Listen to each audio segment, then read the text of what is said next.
kaning mahimayaong pagkausab sa panagway ni Jesus, timaan ni siya nga kini day nga tong naong pwede ra gyud usbon. Gilingay mong tupad. Yung nausab na imong naong. Unsaon man pag-usab sa naong, dili na mga cosmetics, dili nang pagpintal-pintal, pangiskis-kilay, o uban pa. Kaya na may uban, dako kay gastos ilang naong, pero ni samot tinuod kabati. Kaya ba mga, di ba na yung mga tao nga di ka ganahan mo tan-aws naong? Kinsa man ang mga tawhana, ang ligid mo ganahan nga tan-aw ng naong. Kanang tao nga naglagot ka or nahadlo ka. Di ka ganahan mo tan-aw na nga bisag magsige pa nagsimba. Bisag pari pa na, bisag madre pa na. Bisag magsige pa nagrosaryo, lami kay patio ng naong. Basta naglagot ka o kaha nahadlo ka. O kinsa man ang imong kalagutan kanunay? Kinsa man ang imong kalagutan? Bay, panubag mo. Kinsa ba'y inyong kasagaran kalagutan kanang musupak sa imong gusto? Ang iya bang gibuhat supak o ang iyang gisulti supak sa imong gusto? Tamo niya, kinsa na. Kinsa man sa nang imong kahadlukan? Kinsa man ang murag mahadlok yung ka? Kana sang tao nga taas og authority nimo unya iyang ipamugos ang iyang gusto. Muna si Jesus ang iyang naong mingdanag kay una sa tanan dili siya kalagutan sa kadaghanan. Naipipila maglagot pero ang kadaghanan dili maglagot niya. Nganuan, tungod kay si Kristo ang iyang gipuy-an nga kinabuhi sa paghigugma. Siging higugma. Kanang tao nga magsigig higugma, jute ra gyud maglagot ana. Daghan gyud ang malipay. Pero nagya po'y maglagot, pero jute ra. Kadto sa mga yawanon kayo. Katong yung yawa gyud kastanan ba, moro gyud maglagot, pero kanang yawa-yawa la gamay, kanang medyo-medyo minus-minus o pagkayawa. Madali nas gugma. Kanabita mga babae, maldita kayo. Niya sige, higugma sa mga laki. Madugay, matukhangan yun. Nga naman, madali gawin. Anang gugma, powerful kayo na. Kinsan nyo din ang magsigid og higugma, bisas mga palahubog o sa mga sugarol o sa mga musuyok. Mahigugma gyapon mo, tasang kamot. Pulos-pulos yun mga yawanon dahil din.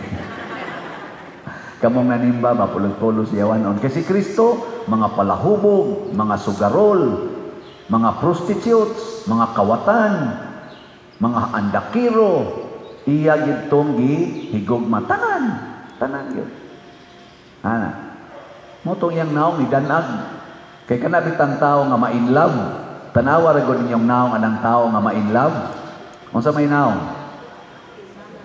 Kanang gaan inot atong term gani ana blooming kay naong nya kanang tao nga wa ma-inlove subo glooming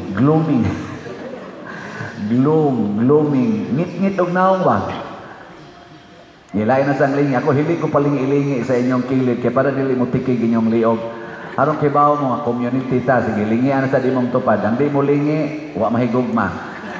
Nilingi ako na imong tupad niya, ingna ko no, tanaw ni mo sa akong naong, blooming or glooming? Blooming? Di man ka ikay makasulti ni mo anak, ka na imong tupad. Na makasulti. Kamo mga asawa, iguli ninyo sa inyo, waron din inyong bana ba? Karagaran ni mga babae mamo, mga asawa mamog naong. So ay ko no, pangutan na inyong bana, tanaw ni mo sa akong naong, darling, ganang kuan, glooming? Di ba mo ingon na, tamparuson, tanong kanila. Pero mao gina siya unta gugma Nya ang sunod nga gipuy-an ni Kristo nganong dili siya kalagutan, di sad siya kahadlukan tungod kay sige siya ampo. Ampo ba? Kanang ampo mga igsoon dili nang pagrosaryo lang nga nibaga na ng imong tuhod diha, di na madutlan og kutsilyo ng kubal sa imong tuhod sa siging ampo. Nya kusmod lang ya pugnaw. Daghan sigig ampo, kusmod lang ya pugnaw. Sorry ha, ako lang mong isgutan. Nagsulo mo mga bronda, nindot kay mo tan-aon, murag balaan kay mo naon. Pero kusmo di mo naon, magduda kita. Ang uban pa gani, o pakatangtang sa bronda. Nang libak na. Pari pagigilibak. Tandi malasa. O na ha? Unsab din ang ampo. Ang ampo para ni Kristo, mao ang pag-surrender sa atong kaugalingon ngadto sa Amahan ug ang pagtuman siyang kabubuton, dili ang atong kabubuton mo'y tumanon. Mao na ang iyang pag-ampo nga gitudlo nato nga mo'y pattern sa tanang pag-ampo kanang Amahan namo, naa ginadihas gaunang mga kaakuhan, matuman ang imong pagbuot dinhi sa yuta maingon sa langit. Maminaw kita sa pagbuot sa Ginoo, dili ta magsigig diktar sa Ginoo. Ako bitaw dinhi, di man ta ko ganahan mo balhin dinhi. Kay dako pa kay kog utang dito sa akong project na kumbinto dito sa San Vicente.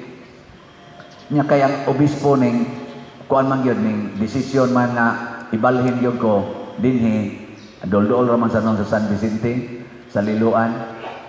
Akong gidawat niya, akong gipamalandungan ningon ko, Lord, unsaon man na akong 70 million.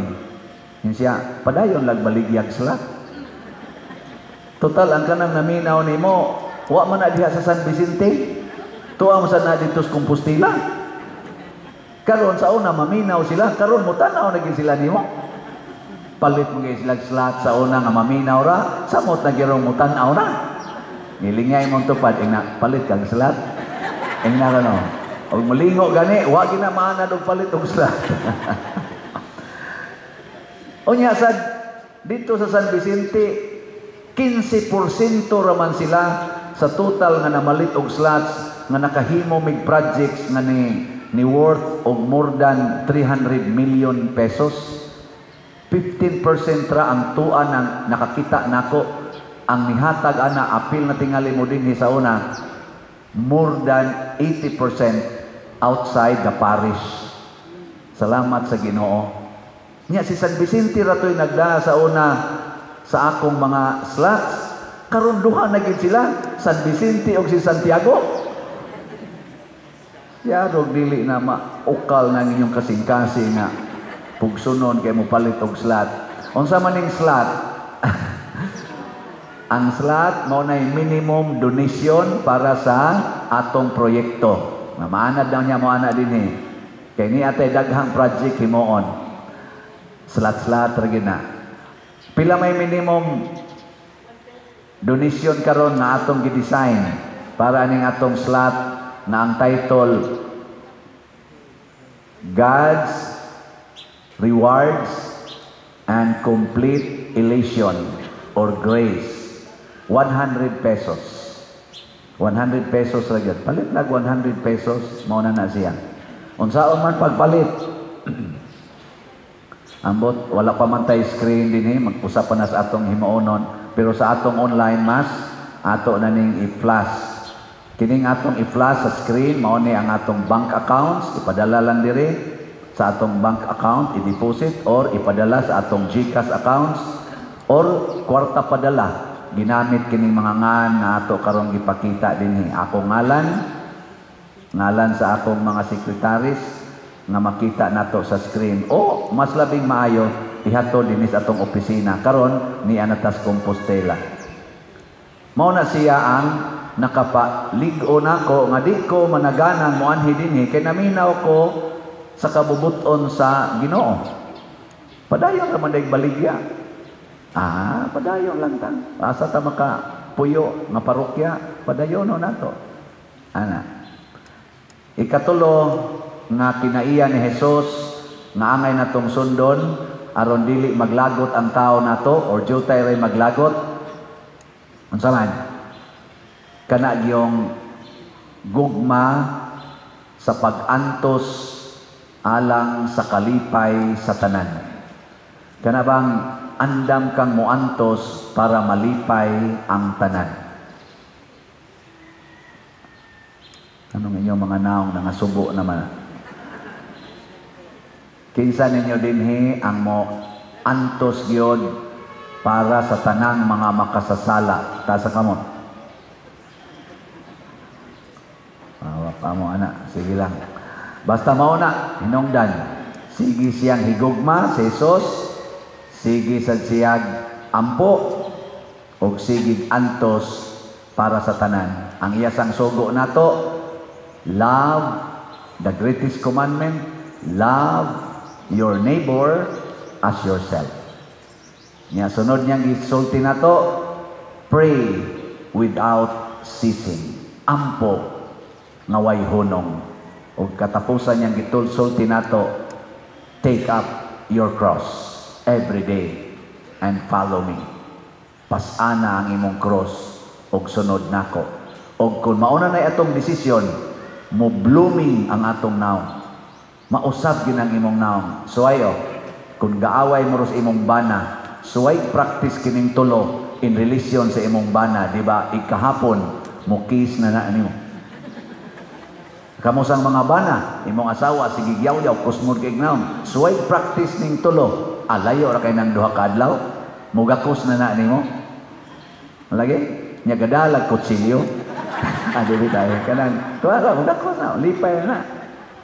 Og mao ni atong paningkamutan, kuyog ni Santiago, kuyog sa mga santos, labaw na ni Mama Mary, nga kanunay ang tatang maningkamot, nga mo blooming ang ato mga naong sa mahimayaong panagway, dili sa yawanon nga panagway.